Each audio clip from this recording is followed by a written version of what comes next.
School ছাড়ার এত বছর পরে সরস্বতী পুজোয় বন্ধুদের সাথে আবার সেই স্কুলে গিয়ে আড্ডা মারা একটা নস্টালজিক ব্যাপার।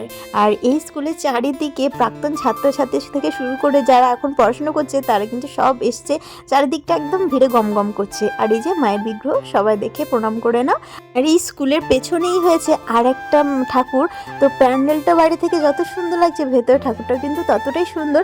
আর এই যে দুদিকে দুটো লাইটিং করেছে যেগুলো একদম লাইভ, দেখো কিভাবে ফুলগুলো পাতাগুলো নড়ানড়ি করছে, চারিদিকে ঘোরাঘুরি করছে, দেখেই কিন্তু চোখ জুড়িয়ে যাচ্ছিল, আমার এত ভালো লেগেছে।